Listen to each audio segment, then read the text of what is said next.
बच्चों, good evening. आज मैं आप लोगों को वर्ग सिखाऊंगा, वर्ग जिसको अंग्रेजी में कहते हैं स्क्वायर। तो बच्चों, तो वर्ग किसको कहते हैं, सबसे पहले हम लोग इसको जानते हैं। जब हम किसी संख्या को उसी संख्या से गुना करते हैं या गुना किया जाता है, तो इस प्रकार प्राप्त गुणनफल उस संख्या का वर्ग कहलाता है। किसी संख्या को उसी संख्या से जब हम गुना करते हैं तो उस संख्या का वर्ग कहलाता है।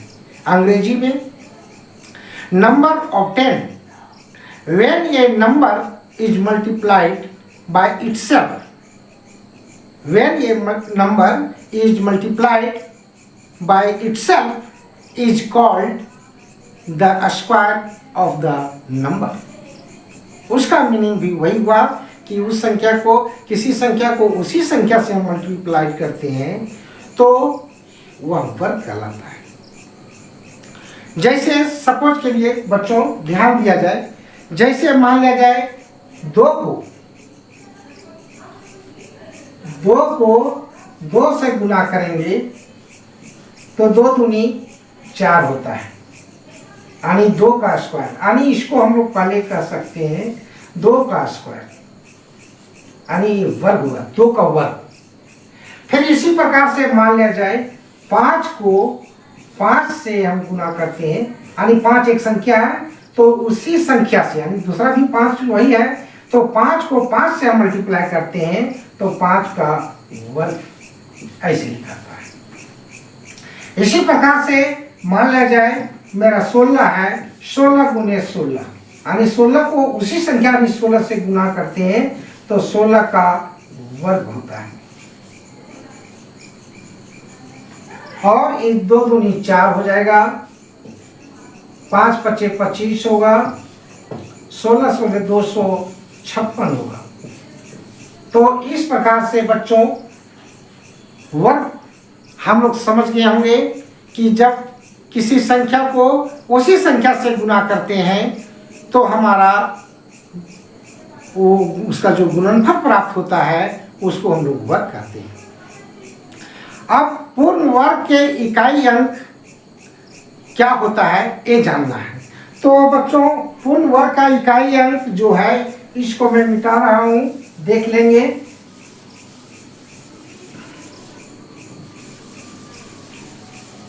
पूर्ण वर्ग संख्या, कोई भी संख्या का जब हम वर्ग करेंगे तो इकाई अंक क्या होगा उसको जानो। इकाई अंक हमारा हो सकता है 0, 1, 4, 5, 6 और 9। एक पूर्ण किसी भी संख्या को हम वर्ग करेंगे तो उसका इकाई अंक हमारा यही सब प्राप्त होगा। और किसी भी संख्या को हम अगर किसी संख्या को वर्ग करेंगे, जैसे मान लिया उसका इकाई अंक आ गया 2, अगर गुना करेंगे 2 संख्याओं को अगर हम गुना करेंगे तो अगर इकाई अंक आ गया 2, 3, 7, 8 तो ये वर्ग नहीं होगा। तो क्यों नहीं होगा बच्चों, अब जरा ध्यान दिया जाए। जैसे मान लिया जाए 1 को 1 से गुना करेंगे तो हमारा 1 आता है, 2 को 2 से गुना करेंगे तो 2 दूनी 4 आता है, 3 को 3 से गुना करेंगे तो हमारा आता है 9, 4 को 4 से गुना करेंगे तो आता है 16, 5 को 5 से गुना करेंगे तो आता है 25, 6 को 6 से गुना करेंगे तो हमारा आता है 36। इसी प्रकार से हम 7 को 7 से गुना करेंगे तो 7 7 49, 8 को 8 से गुना करेंगे तो 8 8 64, और 9 को 9 से गुना करेंगे तो हमारा हो जाएगा 81। और इधर थोड़ा सा देखा जाए 10 को 10 से गुना करेंगे, 10 10 100, तो बच्चों ध्यान दिया जाए, इन सारे लोगों के, इन सारे संख्याओं में इकाई अंक क्या है वर्ग करने पर? इकाई अंक देखो, एक आया, चार आया, चार, 3 की 9 है, 9 इसमें है, 6 है, देखो इकाई अंक देखना है। 5 देखो इकाई अंक 5 यहाँ है, 6 भी है, 6 इसमें भी आया, 9 आया, फिर 4 आया, फिर यहाँ 1 आया, फिर 0 आया। तो समझ लो बच्चों कि किसी भी संख्या का, जिस संख्या का इकाई अंक 0, 1, 4, 5, 6, 9 आता है तो वो पूर्ण वर्ग संख्या हो सकता है। और इसे छोड़कर जैसे हम बोले थे 2, 3, 5, 8, अगर किन्हीं संख्याओं में दो संख्याओं को गुना करने पर इकाई अंक अगर हमारा 2, 3, 7, 8 आता तो वर्ग संख्या कभी नहीं हो सकता है। तो वर्ग संख्या का इकाई अंक हमारा यही होगा 0, 1, 4, 5, 6, 9। ठीक है बच्चों, मुझे उम्मीद है कि ये समझ गए होंगे कि दो संख्याओं को गुना करने पर यदि इकाई अंक जो दिए गए अभी 0, 1, 4, 6, 9, 5 इत्यादि यदि आता है तो वो पूर्ण वर्ग संख्या कहलाता है। अब बच्चों हम लोग दूसरा चीज सीखेंगे वर्ग के अंतर्गत दो क्रमागत वर्ग संख्याओं। अगर दो क्रमागत वर्ग संख्याओं है, संख्याओं के बीच कितने दो क्रमागत संख्याओं के को वर्ग करेंगे तो उनके बीच में कितने संख्याएं आ सकते हैं उसको हम लोग जानते हैं। जैसे दो वर्ग संख्या जैसे तो हो गया 2 का स्क्वायर और 3 का स्क्वायर, 3 का स्क्वायर,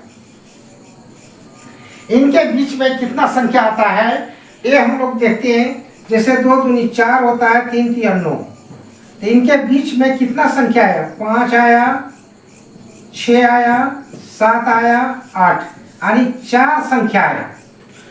तो बच्चों इस पर ध्यान देना है, कोई भी क्रमागत दो संख्या है और उसको वर्ग करने पर उन संख्याओं के बीच में कितने संख्याएं आ सकते हैं उसको जानना है। तो आ गया हमारा 4 संख्या, तो इसमें छोटी संख्या जो हमारा 2 है तो 2 को 2 से गुना करना है, यानी इसको n माना जाता है, यानी 2n के सूत्र से हम निकालते हैं। तो 2 दूनी 4, ये 4 संख्या आ गया, 5, 6, 7, 8। एक और एग्जाम्पल लेते हैं, मान लिया कुछ बड़ी संख्या जैसे हम ले लेते हैं 3 स्क्वायर और 4 का स्क्वायर, तो ये भी क्रमागत संख्या है। 3 और 4 हमारे क्रमागत संख्या है और इन दोनों को वर्ग करने के बाद उनके बीच में कितने संख्या आएंगे उसको जानना है। तो बच्चों 3 का स्क्वायर हो जाता है हमारा 9 और 4 का स्क्वायर हो जाता है हमारा 16 होता है 4 का, या 4 का स्क्वायर 9। अब 9 के बीच, अब इनके बीच में कौन कौन संख्या आएगा? 10 आएगा, 11 आएगा, 12, 13, 14, 15। तो इतना हमारे संख्या आया। तो कितना आया? 1, 2, 3, 4, 5, 6। तो इसमें सबसे छोटी संख्या 3 और 4 में छोटी कौन है? तो हमारा है 3 और इसको हमारा सूत्र 2n, 3 को n माना जाता है और यह हमको सूत्र में 2 है तो 2 गुने 3 यानी 6। तो 6 संख्या आएगा, 10, 11, 12, 13, 14, 15 यानी 6 संख्या। तो बच्चों हमको लगता है कि आप लोग इसमें समझ गए होंगे कि दो क्रमागत संख्याओं को वर्ग करने पर उनके बीच कितने संख्या आते हैं। तो यही है आपका रूल। देखो 3 का और 4 का दोनों में स्क्वायर था तो इसके बीच में 6 संख्या आया इसके अनुसार।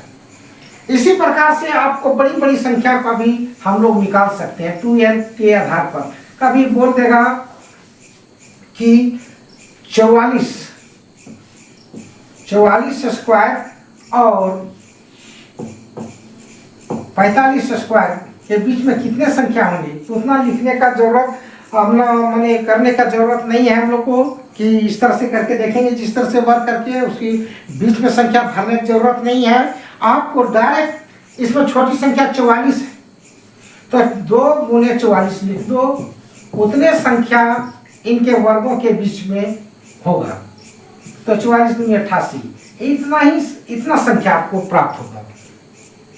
तो बच्चों मुझे उम्मीद है, आशा है कि आप लोग इसको भली भांति समझ गए होंगे। आगे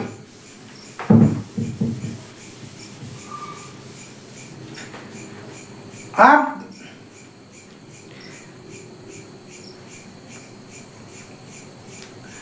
क्रमागत विषम संख्याओं को जोड़ के रूप में हम लोग जानते हैं।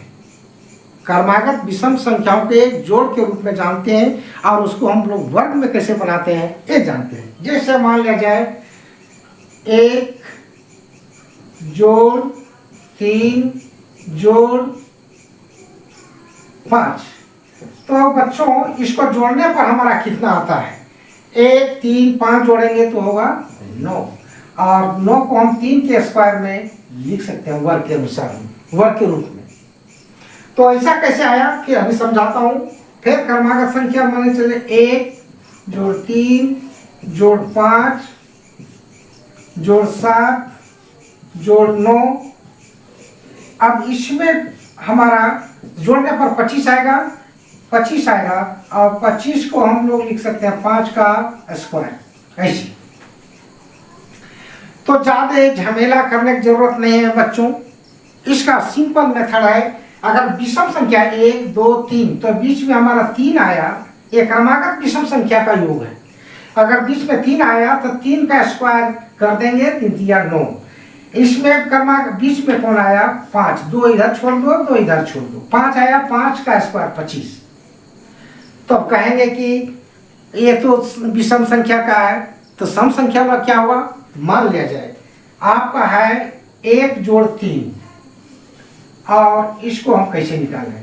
तो इसका सिंपल उदाहरण है बच्चों, 1 और 3 को जोड़ दो, 1 और 3 को जोड़ दो, आ गया 4 आता है, और 4 को हम लोग 2 का स्क्वायर में लिख सकते हैं। इसको भाग देना पड़ता है। तो फिर और एक एग्जांपल देख लेंगे तब समझ में आएगा। 1 जोड़ 3 जोड़ 5 जोड़ 7 सब विषम संख्या है। 1 3 5 7 क्रमागत विषम संख्या है। अब कहेंगे कि इसको हम कैसे वर्ग के रूप में लिखेंगे? लिख सकते हैं। आपको बीच वाला 2 संख्या को लेना है। जिस तरह से बीच में 2 छोड़ इधर देते थे, 2 इधर छोड़ देते थे, 20 संख्या लेते थे, उसी प्रकार से इसका बीच का संख्या लेना होगा। 3 और 5 को केवल जोड़ो, 3 और 5 का हो गया 8, 8 को 2 से भाग दे दो तो आ गया हमारा 4। 4 का वर्गमूल कितना वर्ग करेंगे तो हमारा होगा 16। तो बच्चों जोड़ने का जरूरत नहीं, आपका 16 होगा। आप जोड़ के भी देख सकते हैं। 1 3 4 5 9 9 और 7 16, जोड़ने पर भी 16 है। तो आप लोग विषम संख्या 1 2 3 4 5 विषम क्रमागत संख्या में आ गया, और सम में अगर रहेगा जैसे 1 2 3 4 4 पद हो गया, 4 टर्म हो गया, तो हम लोग बीच वाला को केवल 2 बीच वाला को दोनों को जोड़ देंगे और 2 से भाग देंगे, उसको वर्ग कर देंगे, और वर्ग कर देने पर जो आएगा वही उन सारे सीरीज का योग होगा। तो बच्चों मुझे आशा है इसको थोड़ा सा बढ़िया से देख लेंगे, समझ लेंगे। तो इस तरह से हम लोग बच्चों प्राप्त कर सकते हैं योग को। अब हम लोग आगे चलते हैं। तो हम 2 क्रमागत प्राकृत संख्या का योग कैसे लिखें? जो कोई प्राकृत संख्या है उसका वर्ग है, वर्ग को योग के रूप में कैसे लिखें? जैसे मान लिया जाए 5 का स्क्वायर, 5 का स्क्वायर है तो ये होता है 25। इसको हम योग करने के लिए क्या करेंगे? इसको 2 से भाग देंगे, 25 को 2 से भाग देंगे, 12 दूनी 24, 12 दूनी 24, 24 यानी 12 पहले लिखना होगा और 1 जैसे 2 से हम जैसे 25 को भाग देंगे 2 से, तो 12 बार में एक ही बार लगा दिए, 12 दूनी 24, बचा 1 शेष। तो और इसको हम 12 में 1 जोड़ देंगे यानी 13 हो जाएगा, यानी योग के रूप में हम लोग लिख सकते हैं। इसी प्रकार से अगर हम 7 का स्क्वायर लेते हैं, 7 का वर्ग लेते हैं, तो 7 सते 49 होता है। और 49 को हम 2 से भाग देंगे, 24 दूनी 48, 1 होगा 24 और 1 24 में जोड़ दो हो जाएगा 25, और दोनों जोड़ेंगे तो हो जाएगा 49। तो हम 2 क्रमागत प्राकृत संख्याओं को विषम माने संख्याओं को माने जो वर्ग आएगा वो हम लोग क्रमागत संख्या में के योग में लिख सकते हैं। जैसे 24 25 से क्रमागत संख्या हुआ, 7 वर्ग संख्या हुआ, वर्ग करने पर 49 आया, तो हम लोग इस वर्ग संख्या को 2 क्रमागत प्राकृत संख्या के योग के रूप में लिख सकते हैं। ठीक है बच्चों, इस तरह से आप लोग प्रैक्टिस करेंगे, बुक में भी बहुत मिल जाएगा, थोड़ा सा ध्यान देंगे तो आशा करता हूं कि आप लोग भी समझ जाएंगे। अब है 2 क्रमागत सम या विषम संख्याओं का गुणनफल उनके बीच की संख्या के वर्ग से 1 कम होता है। तो 1 कम कैसे होता है? 2 फिर क्वेश्चन ये समझ लो, 2 क्रमागत सम या विषम संख्याओं का गुणनफल, अगर सम और विषम, चाहे दोनों सम हो या दोनों विषम हो, अगर उनका गुणनफल करेंगे तो उनके बीच के जो संख्या होगा उसको वर्ग करेंगे तो 1 कम होगा। उदाहरण के लिए अब हम थोड़ा सा दिखाते हैं, जैसे 6 गुणे 8, अब इसका बीच का संख्या क्या हुआ भाई? 6 और 8 का बीच का संख्या 7 हुआ। कहना वही कि इसमें वर्ग कर दो और 1 घटा दो, नियम है क्या? 7 सते 49 और 49 में 1 घटा देंगे तो हो जाएगा 48। तो 7 6 8 48, तो इसको भी हम वर्ग के रूप में ही लिख रहे हैं, क्योंकि हम लोग अभी वर्ग पढ़ रहे हैं, स्क्वायर पढ़ रहे हैं, इसलिए वर्ग के रूप में देख करके हम लोग इसको लिखेंगे या समझेंगे। तो ये सम संख्या का हो गया। अब हम लोग विषम संख्या में चलते हैं। 2 विषम संख्याओं का गुणनफल अगर करेंगे तो उसके बीच का संख्या जो होगा, जैसे मान लिया जाए 5 गुणे 7, तो इसका बीच का संख्या कौन होता है? 6 होता है। तो 6 में स्क्वायर कर दो, वर्ग कर दो और यहाँ 1 घटा दो, तो कितना होता है? 6 6 36 घटाओ 1 बराबर 35। तो 5 सते 35, देखो 7 5 35, लेकिन हम इसके गुणनफल को वर्ग के रूप में भी लिख सकते हैं। तो मैं आज वर्ग में इतना ही बताऊंगा बच्चों, इसको 1-2 बार बढ़िया से देख लो। हम नेक्स्ट डे और हम इस वर्ग संख्या को पूरा करेंगे। धन्यवाद।